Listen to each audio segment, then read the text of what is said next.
warahmatullahi wabarakatuh. Perkenalkan, nama saya Risti Nurul Hasana SPD. Saya merupakan mahasiswa PPG dalam jabatan kategori 2 tahun 2022 dari LPTK Universitas Muhammadiyah Sumatera Utara. Pada video PPL aksi keempat saya menggunakan model pembelajaran PBL atau pembelajaran berbasis masalah di materi laporan laba rugi pada kelas 12 TKJ SMK Swasta Bina Karya Menduamas. Selamat menyaksikan video PPL aksi keempat saya. Assalamualaikum warahmatullahi wabarakatuh. SMK bisa.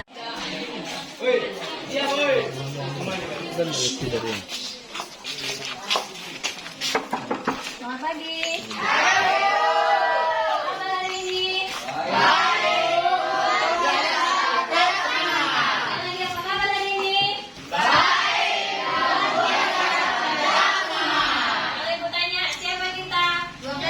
Siapa kita? Anak SMK. Siapa kita? Luar biasa, oke? Oke, Bu. Ulangi ya. Siapa kita? Siapa kita? Siapa kita? Luar biasa. Yes. Sekali lagi ya. Siapa kita? Siapa kita? Siapa kita? Luar biasa. Yes. Tepuk tangan. Sudah siap untuk memulai pelajaran pada hari ini? Ya. Sebelum memulai pelajaran kita hari ini, ada baiknya kita berdoa terlebih dahulu agar pembelajaran kita ini nantinya bisa kita masukkan ke dalam pikiran kita dan nantinya akan kita lakukan melalui perbuatan. Oke, kepada ketua kelas silakan pimpin doa. Semuanya hadap ke Ibu. Silakan. Mari kita berdoa untuk ala-ala yang kita hormati. Berdoa dimulai.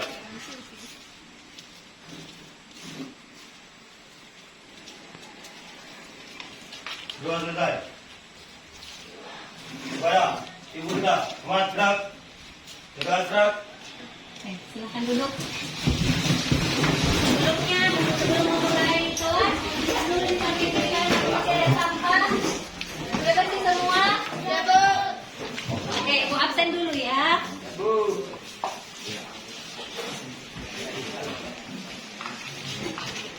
Budi Jayanti Barasa, Andrea Sinambela, Elvi Rosalina Simbolon, Angelita Teresia Barutu, Ernata Mendrova, Ian MD Harahap, Eksa Pinayungan, Jody Simamora, Julpan Walu, Kasmir Waneha, Mahmud Lubis, Maricia Frida Simatupang, Melissa Suryanti Neha, Tensiana Nenggolan, Rini Sofiana Nahampun, Samuel Wako, Sri Oktavia Tumambon. Berarti hadir, tetap hadir semua ya. Berarti tetap masih menjaga kesehatan. Jody, apa yang dibicarakan di situ Jody? Sehat? Sehat Bu. Udah sarapan? Oke, nah baik, untuk sebelum kita belajar seperti biasa kita SBK, kita bernyanyi lagi.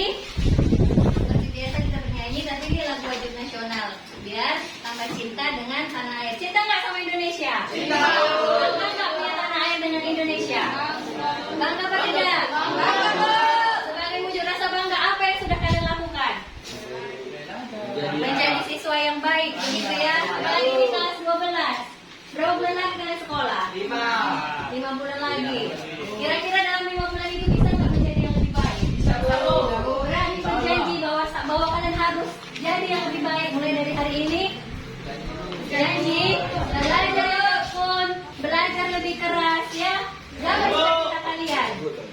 Mau jadi apa kalian setelah tamat dari sini itu tergantung kalian. Kalau kalian niatkan hari ini kalian mau jadi presiden, nggak mungkin. Walaupun presiden cuma satu, siapa tahu di antara kalian nanti ada yang bisa jadi presiden. Jadi intinya jangan pernah lelah mencoba, berani bermimpi. Sekarang saya tanya Rentiana, cita-cita jadi apa? Programmer. Kalau programmer pasti sudah tahu kan langkah-langkah apa yang perlu kita lakukan sebagai programmer. Misalnya kan belajar lebih giat tentang apa itu programmer, gitu ya. Jangan malas, jangan pernah sipik. Karena katanya kan kalau kita berdoa itu, ya Allah aku mau diberikan kesuksesan ya. sukses rumah tangga itu cuma sukses, itu sukses kan? Harus spesifik, mau jadi apa? Mau jadi dokter, mau jadi guru, mau jadi pramugari, harus dibentuk mulai dari sekarang. Ya, jangan lagi ada istilahnya, saya mau jadi, yang penting nggak jadi beban, nggak boleh gitu. Ya, harus lebih semangat. Kalau cuma nggak jadi beban, nikah itu udah nggak jadi beban orang tua itu. Apa mau sama sini mau langsung nikah? Ada yang udah rencana mau nikah? Jangan dulu ya. Kejar dulu cita-citanya ya.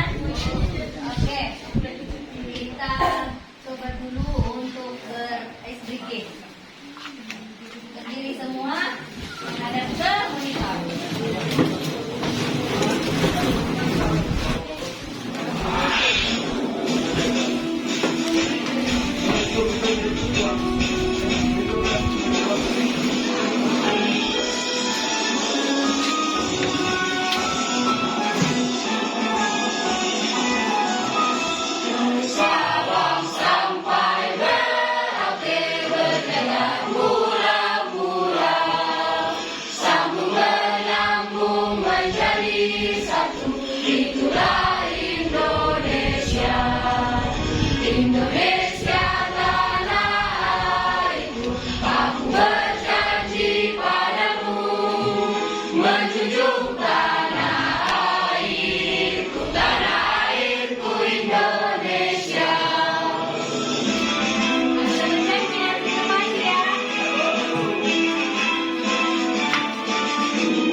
Tentang break even point, Bu. Apa itu break even point? Titik? Impas. Siapa yang masih ingat apa itu pengertian panjangnya dari break even point? Silakan Marice. Break even point atau disingkat dengan BEP merupakan suatu titik impas di mana laba yang didapatkan mempunyai nilai setara dengan yang diperlukan dalam sebuah usaha atau bisa disebut dengan tidak mengalami kerugian. Dalam posisi tersebut, Laba bernilai nol berarti tidak untung ataupun tidak rugi, atau bagi orang awam banyak dikenal dengan nama balik modal. Oke, berarti titik impas itu adalah pulang modal. Labanya nol, bebannya juga nol. Oke, selanjutnya kira-kira apa fungsi penetapan BEP dalam suatu usaha? Saya Bu. Silahkan, siapa itu Sri ya? Ya Bu, yang pertama itu menentukan besaran volume barang, yang kedua memudahkan untuk menentukan langkah yang efisien ke depannya, yang ketiga mengetahui perubahan nilai keuntungan. Ya, terima kasih. Selanjutnya, dari perhitungan BEP itu kita mengenal beberapa komponen. Siapa bisa menyebutkan apa saja komponen dari BEP? Bu, Silakan Aldo. BEP dihitung menggunakan 4 komponen utama, yakni A. Fixed cost atau biaya tetap, yaitu biaya yang harus tetap dikeluarkan perusahaan meskipun terdapat perubahan jumlah produksi, seperti biaya gaji karyawan tetap, biaya sewa tempat, biaya konsultan, bunga bank dan sebagainya. B. Variable cost atau biaya variabel adalah biaya profesional yang disesuaikan dengan volume produksi, misalnya biaya bahan lembur, biaya bahan baku, BBM dan sebagainya. C. Revenue rate atau pendapatan, yaitu total dari uang yang diterima dari hasil penjualan. D. Profit atau laba. Tentang materi kita sebelumnya, dalam menghitung BEP kita menggunakan dua metode. Siapa yang masih ingat kira-kira dua metode itu apa? Metode perhitungan BEP. Siapa? Renti? Iya, silahkan. Untuk menghitung nilai BEP bisa menggunakan dua rumus yang berbeda, yaitu berdasarkan unit atau berdasarkan nominal. Rumus BEP unit ini akan membantu mengetahui beberapa banyak unit yang harus diproduksi untuk mencapai titik tengah atau titik impas. Sedangkan rumus BEP nominal ini yang akan membantu mengetahui beberapa banyak nilai penjualan yang dicapai untuk mencapai titik tengah atau titik impas. Rumus BEP unit adalah BEP sama dengan total biaya tetap per harga jual produk per unit dikurang biaya variabel unit produk. Sedangkan rumus BEP nominal adalah BEP sama dengan total biaya tetap per 1 dikurang biaya variabel unit produk per harga jual produk per unit. Oke, terima kasih pada Renti. Nah, perhitungan BEP itu semalam sudah kita bahas itu ada dua, BEP unit sama BEP rupiah. BEP unit ini kita menentukan berapa jumlah produk yang akan kita jual biar kita mendapatkan titik impas. Nah, dari titik impas ini kita akan bisa menentukan berapa harga jual kita biar kita dapat laba gitu. Jadi inilah yang kita produk. Misal kita memproduksi 1000 unit, disitulah kita pulang modal. Jadi kalau kita mau mendapatkan laba harus kita jual di atas 1000 unit. Oke? Baik, terima kasih untuk anak-anak ibu semua, ternyata masih ingat pelajaran sebelumnya. Selanjutnya seperti biasa, kerjakan pretest yang sudah ibu kirim di laptop masing-masing, di grup WA-nya. Silakan, waktunya 5 menit. Itu tentang materi hari ini, yaitu tentang laporan laba rugi. Udah dikirim. Ada kan? Nomor 2. Ya, klik dan outline. Klik birunya. Oke, kerjakannya.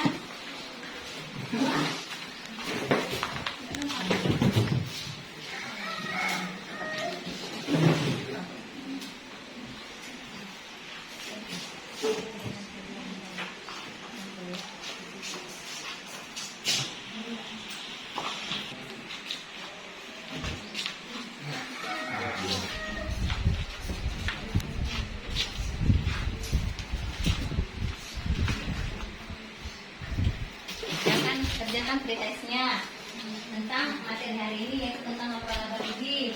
Nanti setelah dikerjakan disubmit, hasilnya langsung keluar. Jadi disitu nampak nanti berapa langsung nilai kelompoknya. Sudah ada yang selesai? Berapa kelompok 1 hasilnya?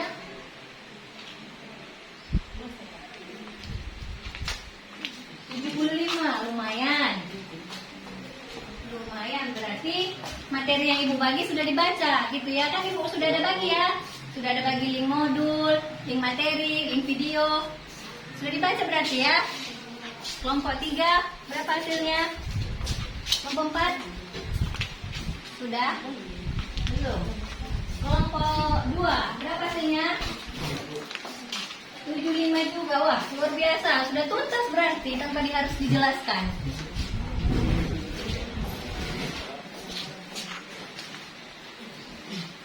Coba lihat skornya kelompok 3. 85. 65. Ya, udah biasa itu. Berapa hasilnya mereka? Lihat skornya.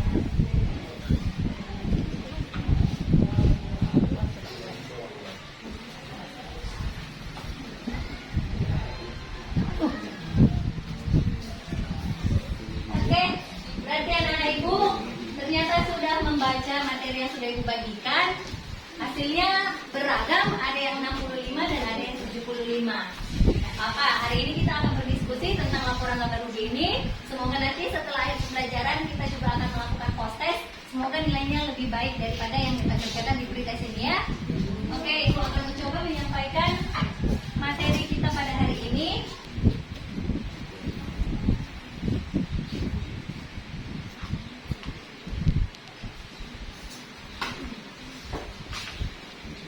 Materi kita hari ini yaitu tentang laporan laba rugi. Nah, itu kalau kompetensinya yang pertama menentukan standar laporan keuangan, di mana kompetensi keterampilannya adalah menyusun laporan keuangan. Sehingga indikator pencapaian kompetensi kita pada hari ini, anak-anak ibu mampu menguraikan pengertian laporan keuangan menurut PSAK nomor 1, yang kemudian mampu merumuskan jenis laporan keuangan berdasarkan pengertian dari Ikatan Akuntan Indonesia. Dan yang ketiga, mampu merinci unsur dari laporan laba rugi berdasarkan PSAK nomor 1. Dan yang terakhir, anak-anak ibu mampu menyusun laporan laba rugi dengan tepat. Nah, untuk menambah biar lebih paham, biar lebih konsentrasi, ibu ada video lagi. Silakan dilihat dan diamati videonya. Nanti ini jadi bahan diskusi anak-anak ibu dalam mengerjakan tugas kelompoknya.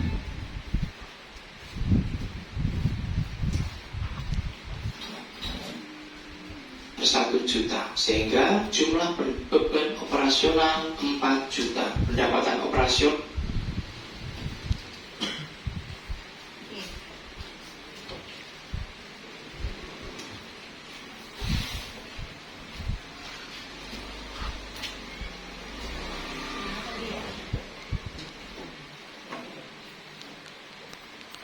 sesuai dengan laporan laba rugi. Laporan laba rugi adalah laporan yang menggambarkan jumlah penghasilan dan jumlah beban suatu perusahaan pada suatu periode tertentu. Jadi, berdasarkan pengertian di atas, unsur laporan laba rugi ada 2, yaitu akun pendapatan dan akun beban. Perusahaan memperoleh laba jika pendapatan lebih besar daripada beban. Sebaliknya, perusahaan akan menderita rugi jika pendapatan lebih kecil daripada beban. Untuk format laporan laba rugi ada 2. Yang pertama adalah langkah tunggal atau single step. Yang kedua adalah langkah bertahap atau multiple step. Langkah tunggal atau single step, caranya adalah mengumpulkan semua pendapatan menjadi 1 dan mengumpulkan semua beban menjadi 1. Jumlah pendapatan dikurangi dengan jumlah beban diperoleh laba rugi bersih. Kemudian untuk bentuk multiple step disusun dalam beberapa kelompok sesuai dengan jenis pendapatan dan beban. Kelompok laba dari kegiatan operasional dikumpulkan menjadi 1. Selanjutnya kelompok laba dari kegiatan non-operasional dikumpulkan menjadi 1.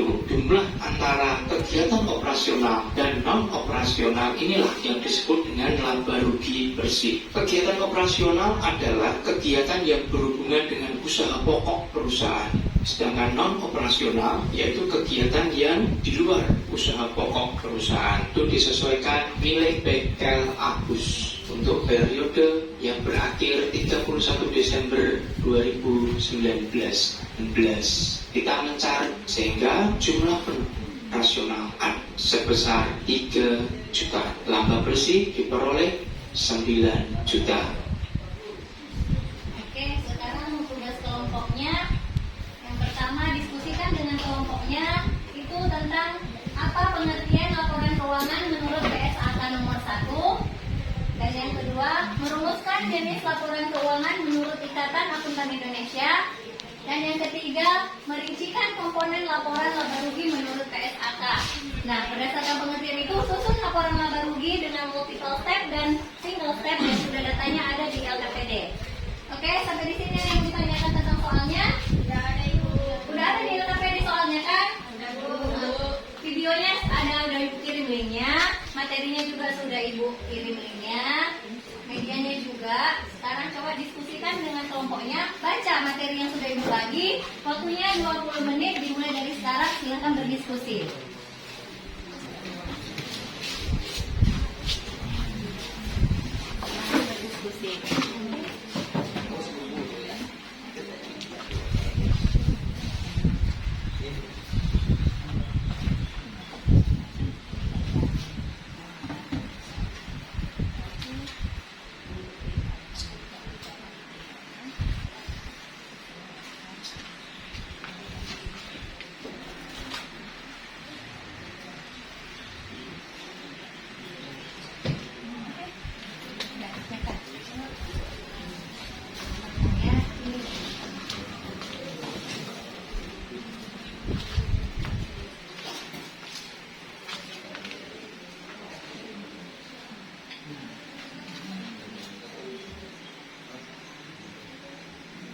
Mobilnya, medianya, ini ya, sama-sama gunakan di dalam mobilnya, videonya ada di sini.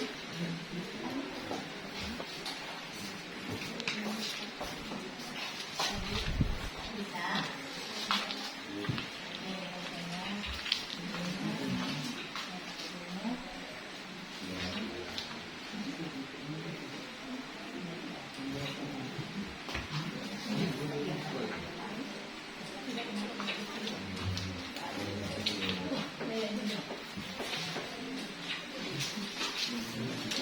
Ada masalah? Ada yang mau ditanyakan?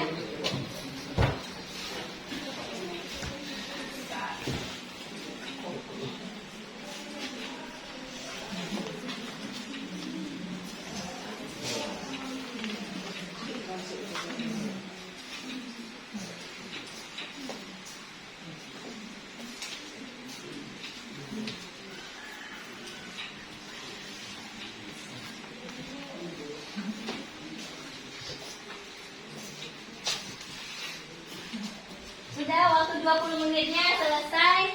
Silakan 20 menitnya sudah selesai. Silakan kelompoknya bersiap untuk mempresentasikan hasil diskusinya pada hari ini. Kita mulai dari kelompok paling bontot ya, kelompok 4. Silakan mari cek. Tampilkan hasil diskusinya.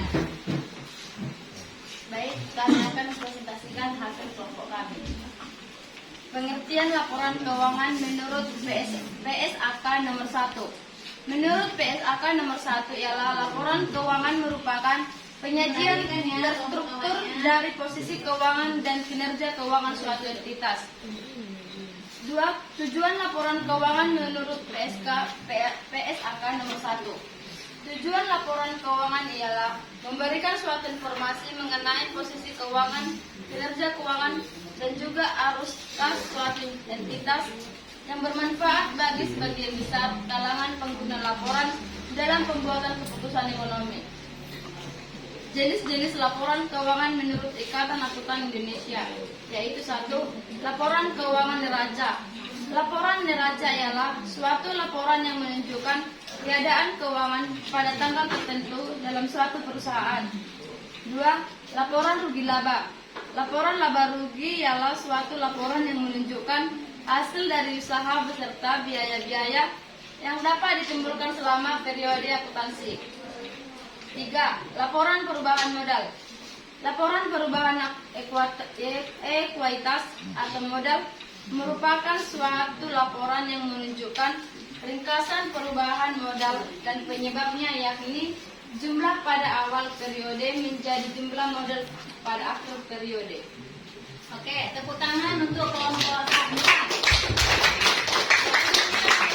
Kelompok 3. Bacakan hasil diskusi kelompoknya.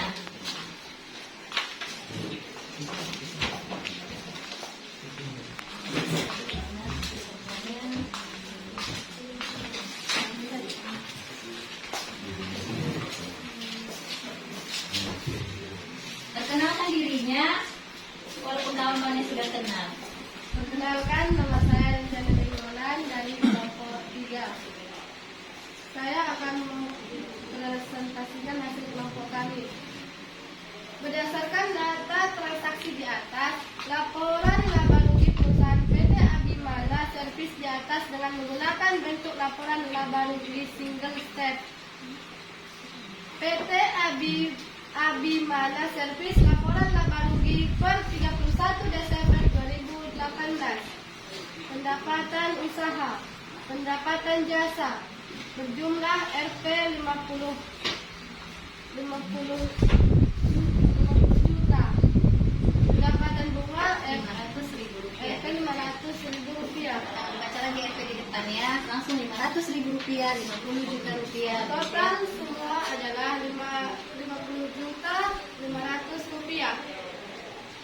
Beban usaha, beban gaji berjumlah Rp10 juta. Beban sewa Rp2.500.000. Beban perlengkapan Rp1 juta. Beban premi asuransi berjumlah Rp1 juta. Beban iklan berjumlah Rp500.000. Beban listrik dan air berjumlah Rp500.000. Beban penyusutan berjumlah Rp400.000. Beban pantry berjumlah Rp300.000. Beban administrasi berjumlah Rp300.000. Beban bunga berjumlah Rp200.000. Laba bersih berjumlah Rp16.700.000 sama dengan Rp33.800.000. Nah, berarti berapa laba bersihnya dari ini menggunakan metode apa? Single step ya. Labanya berapa?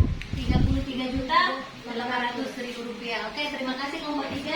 Selanjutnya kelompok 2, silakan. Silakan hasil kelompoknya.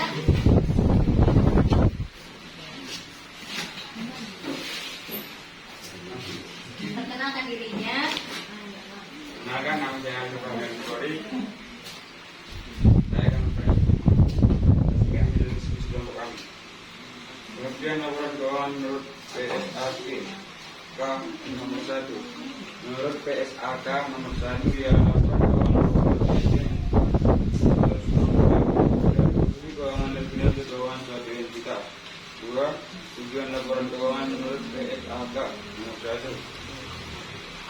Tujuan laporan keuangan yang memberikan informasi mengenai fungsi keuangan, kinerja keuangan, dan juga arus kas suatu entitas yang bermanfaat bagi sebagian besar kalangan pengguna laporan dalam pembuatan keputusan ekonomi. 3. Jenis-jenis laporan keuangan menurut Ikatan Akuntan Indonesia. A. Laporan keuangan neraca. Laporan neraca ialah suatu laporan yang menunjukkan keadaan keuangan pada tanggal tertentu dalam suatu perusahaan. B. Laporan laba rugi laba. Laporan laba rugi ialah suatu laporan yang menunjukkan hasil dari usaha beserta biaya yang dapat ditimbulkan selama periode akuntansi. Oke, terima kasih kelompok 2. Silakan duduk. Selanjutnya kelompok 1. Silakan presentasikan hasilnya.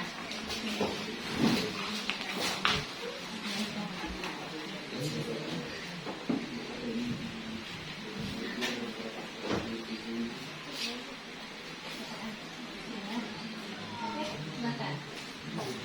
Berdiri ya. Perkenalkan, nama saya Aileen Lestari, saya dari kelompok 1. Berdasarkan data transaksi di atas, laporan laba rugi perusahaan PT Abimana Servis di atas dengan menggunakan bentuk laporan laba rugi level step 3 diketahui pajak penghasilan 10%. PT Abimana Servis laporan laba rugi per 31 Desember 2018. Pendapatan usaha, pendapatan usaha beban perlengkapan 1 juta, beban premi asuransi 1 juta, beban iklan 500.000, beban listrik dan air 500.000, beban penjusutan 400.000, beban pantri 300.000, beban administrasi 300.000, beban bunga 200.000. Laba sebelum pajak 16.700.000, beban pajak penghasilan 10%, 33.800.000. Laba setelah pajak 3.380.000. Sudah. Sudah selesai. Berapa laba bersihnya? Terakhir. 2.420.000. Ya, itu harusnya itu sama, cuma karena di multiple step ini kita tambahkan soalnya dikenai pajak 10%. Makanya hasilnya berbeda dengan kelompok 3. Oke, terima kasih. Tepuk tangan dulu buat kita semua. Selanjutnya, Ibu akan mencoba menjelaskan tentang materi kita hari ini. Pertama sekali kita membahas tentang biaya produksi. Nah, dalam kita membuat satu produk kita harus menghitung namanya biaya. Untuk biaya ini kita hitung biar bisa kita mendapatkan laba. Nah, dalam penentuan laba ini kita juga bertemu dengan yang namanya harga pokok produksi. Materi sebelumnya, setelah kita menentukan harga pokok produksi, kita kemudian mencari berapa BEP-nya, titik impas, dan kita bisa tahu kita itu produknya laba atau rugi. Nah, setelah kita mengetahui laba atau rugi, kita akan menuangkannya dalam sebuah laporan yang berisi tentang informasi laba rugi perusahaan. Itulah disebut dengan laporan keuangan. Jadi laporan keuangan ini, misal kita punya sekolah ini, punya usaha gitu kan, ini usaha ini sekolah. Kita punya laporan keuangannya. Dalam laporan keuangan ini kita akan di situ nampak berapa pendapatan, berapa beban, berapa laba. Nah, seandainya kalau kalian sebagai pemilik modal, kalian semua di sini investor, tahu apa investor? Penanam modal ya. Nah, jika kalian lihatlah neraca laporan keuangan sekolah ini rugi, kalian mau nggak menanamkan modal di sekolah ini? Tidak kan? Ya, jadi kalau seandainya setiap tahun sekolah ini laporan keuangannya bagus, labanya terus naik, mau atau tidak menanamkan modal di sekolah? Mau. Nah, jadi itulah fungsi dari laporan keuangan. Untuk pihak luar, dia bisa sebagai sarana untuk menentukan kita ini mau menanamkan modal di suatu perusahaan atau tidak. Sementara kalau kita sebagai pemilik, sebagai orang dalamnya, laporan keuangan ini berfungsi sebagai jalan kita untuk misalnya merampingkan biaya produksi. Misalnya ada biaya-biaya yang tidak perlu, itu kita pangkas. Atau ada karyawan yang tidak kompeten, itu kita PHK. Jadi itulah kegunaan dari laporan keuangan ini sebagai informasi. Nah, selanjutnya jenis-jenis laporan keuangan itu menurut PSAK ada 5. Yang pertama, laporan neraca. Neraca ini isinya tentang berapa harta perusahaan, berapa harta perusahaan, berapa modalnya dan berapa utangnya. Kalau dia yang kedua ada namanya laporan laba rugi, itulah yang kita bahas hari ini. Itu berisi tentang berapa jumlah pendapatan yang diterima oleh suatu perusahaan dalam satu periode, dikurangi dengan berapa beban yang terjadi dalam perusahaan. Jadi, kalau pendapatan lebih besar daripada beban, dia akan betul. Kalau pendapatan lebih kecil dia daripada beban, dia mengalami rugi. Jadi itulah fungsi dari laporan laba rugi, mengetahui dia perusahaan tersebut untung atau rugi. Kemudian yang ketiga ada namanya laporan perubahan posisi keuangan atau disebut juga laporan perubahan modal. Misal modal kita di awal 1 miliar, kemudian dalam periode itu kita laba 100 juta. Modal kita jadi bertambah atau berkurang? Bertambah, jadinya 1,1 miliar. 1 miliar 100 juta. Ya kan? Itulah dia laporan perubahan modal. Kalau kita rugi 100 juta, modal kita jadi berapa modal akhirnya? 1 miliar dikurang 100 juta jadinya 900 juta. Sampai sini paham? Paham. Enak kan belajar akuntansi? Enak. Kemudian ada lagi namanya laporan arus kas. Yang keempat, laporan arus kas itu berisi tentang apa-apa saja kas yang masuk dan apa-apa saja yang keluar di dalam perusahaan dalam satu periode. Periode akuntansi itu bisa berbentuk bulan dan bisa berbentuk tahun. Yang terakhir ada catatan atas laporan keuangan, itu berisi informasi tambahan. Jadi kalau kita sebagai investor melihat laporan keuangan perusahaan, kita bisa lihat ada informasi tambahannya. Begitu? Ada yang ingin mau ditanyakan? Jika tidak ada, kita lanjut lagi.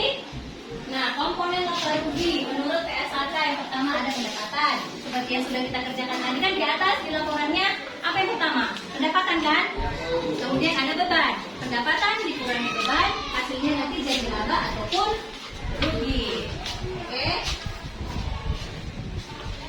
Nah, tambahan lagi dalam perusahaan itu laporan keuangan itu laporan laba rugi itu disusun 2 metode. Yang pertama tadi ada single step, kemudian ada multiple step. Kalau dia dalam single step yang dikerjakan oleh kelompok berapa tadi kelompok 3 dia langsung pendapatan itu digabung semua, jadinya pendapatan bersih di total. Kalau bebannya juga digabung semua jadinya beban bersih, sehingga langsung dapat pendapatan dikurang beban langsung dapat laba bersihnya. Sementara dari di kelompok 1 itu dia pakai multiple step, itu pendapatannya dikelompokkan. Ada dia pendapatan usaha, ada pendapatan di luar usaha. Pendapatan usaha itu misalnya kalau kita jual, dapat beban angkutnya. Kalau pendapatan di luar usaha itu seperti pemasaran, itu kan nggak langsung berhubungan dengan produksi. Itu dia di multiple step. Pendapatannya dikelompok-kelompokkan, bebannya dikelompok-kelompokkan, sehingga kalau di multiple step ada dia dikenal laba kotor, ada laba bersih sebelum pajak, ada laba bersih sesudah pajak. Berbeda dengan dia single step. Sampai di sini paham anak-anak? Ada yang mau ditanyakan? Tidak ada. Jika tidak ada, seperti biasa, masuk ke kursi panas. Kelompok 1 dulu, ada kelompok siapa? Kelompok 1 Bu. Jangan Bu, kelompok 3 dulu. Kelompok 1 Bu. Ayo ketua kelasnya. Om Pipa kita ya, Om Pipa. Ayo sini, maju Om Pipa. Depan, ketua kelompok, Om Pipa. Bakal di kertas. Gini Bu. Batu gunting. Kalian lah yang biasa kayak mana? Ibu udah lupa. 1, 2. Buang. Buang-buang duit.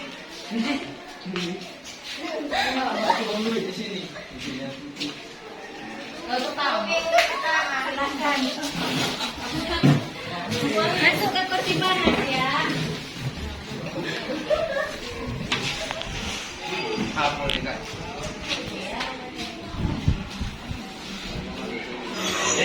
Bantu.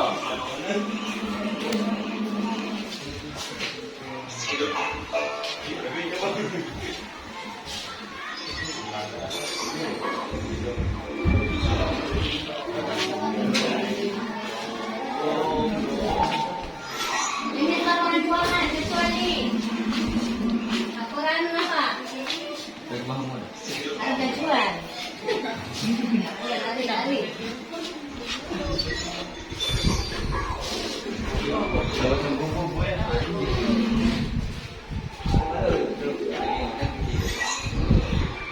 komponen utama laporan laba rugi.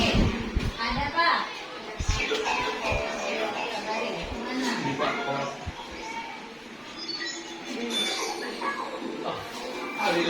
Jago ya, jago.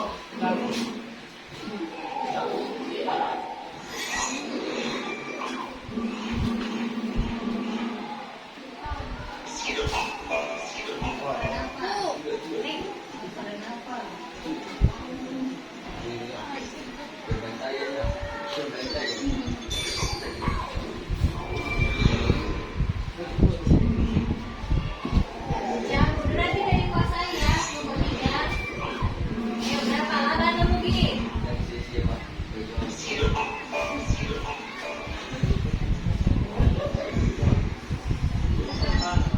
Salah. Oke, kesempatan.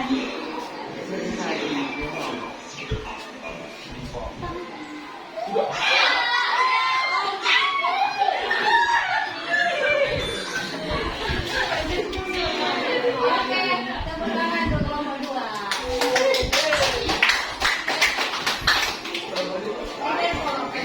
Masuk, kelompok siapa? Kelompok Aceh. Silakan Aceh. Silakan.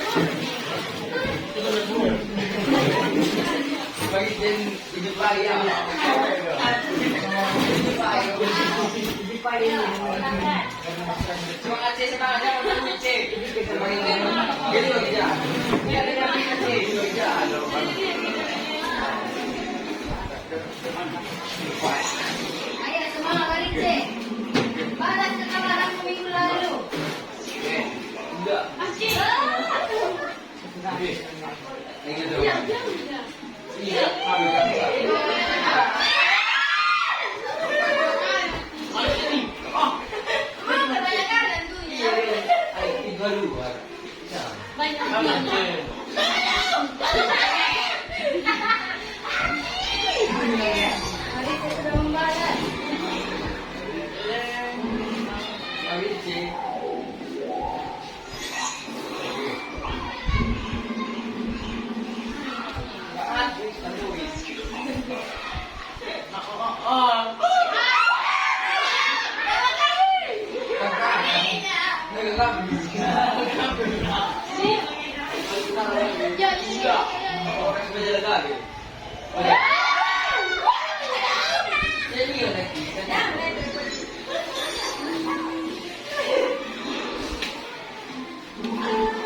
Satu lagi nih, Wak ya.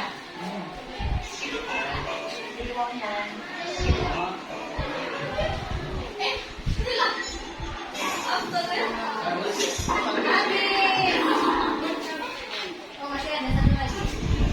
Habis lagi, Cek. Ada belum tuh. Silakan, kelompok berapa lagi? Satu. Lumayan ya, Pak Cek, udah dua. Ada jawabannya.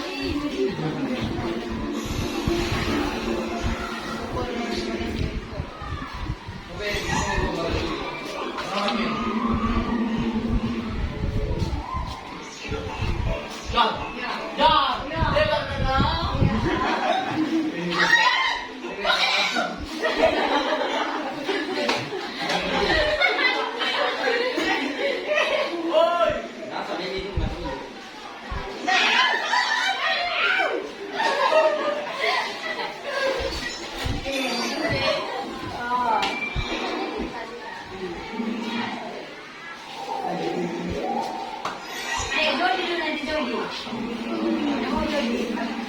Kita kaldu ya.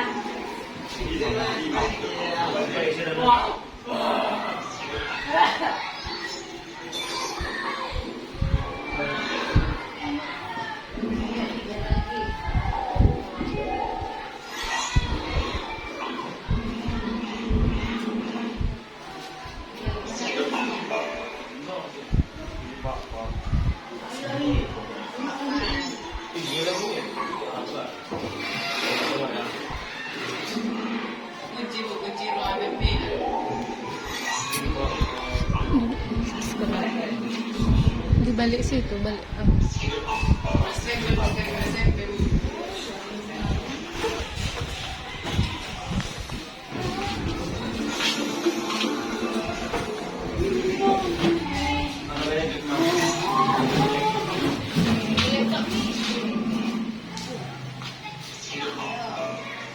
Iya, iya, iya. Balik ke situ. Tuh si Mam, gimana dek Mam?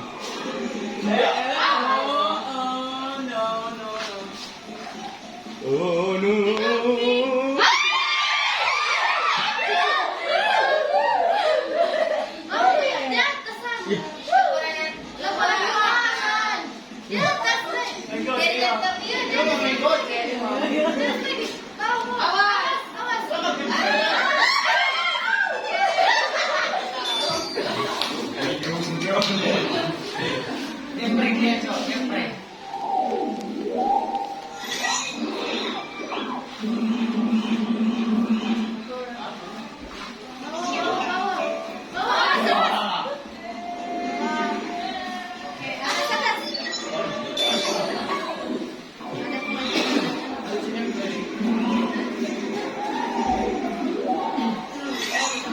Komponen utama laporan berugi. Bawah atau atas?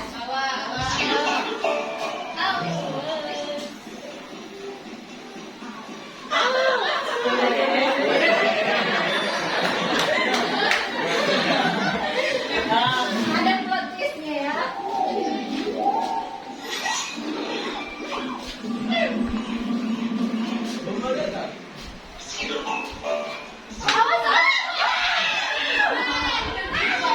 Laptop ini.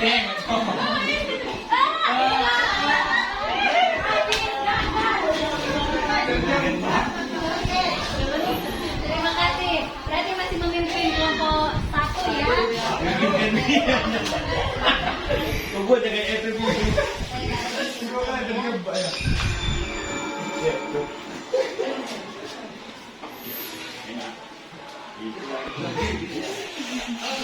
Oke, sekarang coba selesaikan prosesnya. Ya, berdasarkan materi yang sudah kita bahas, selesaikan prosesnya.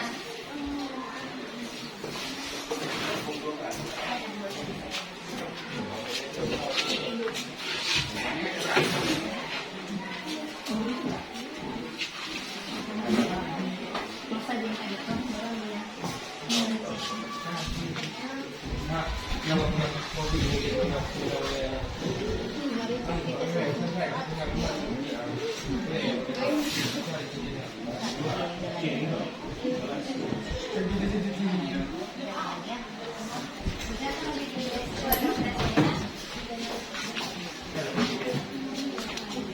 bisa nilainya 100 semua ya. Tadi kan sudah main game, sudah saling membantu, berarti kata rata sudah bisa.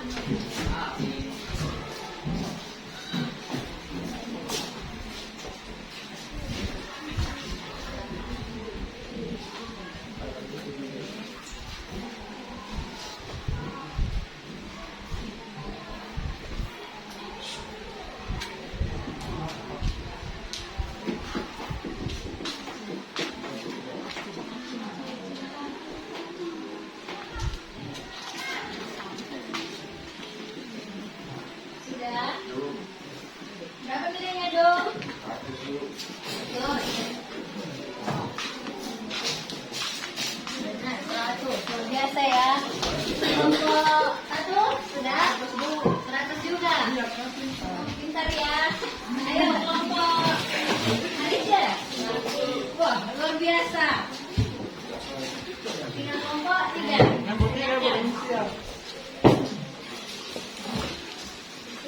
Sudah selesai?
Itu Presiden Soekarno pernah berkata di dalam pidatonya, salah satu pidatonya, beri saya 10 pemuda, maka saya akan mengguncangkan dunia.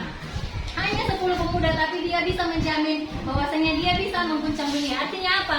Potensi kalian masyarakat, bukan maksud saya masyarakat.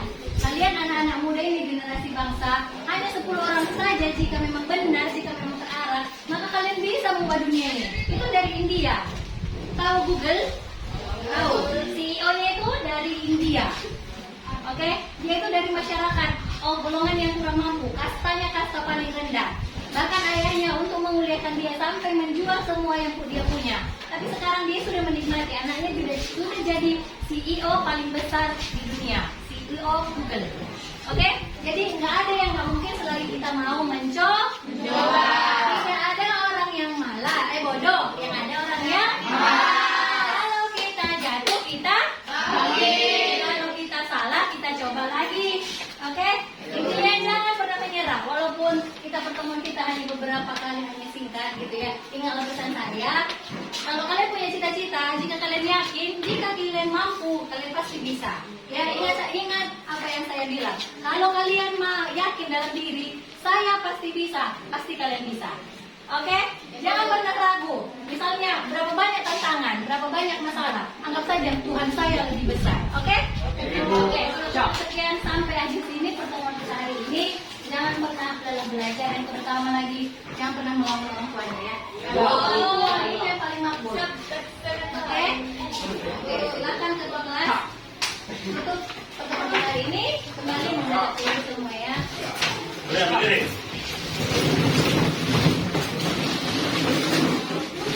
Yang berat. Sebelum kita kembali ke kelas kita masing-masing, marilah kita berdoa untuk agama dan kepada kita masing-masing. Berdoa dimulai. Silakan bacanya doa Judi.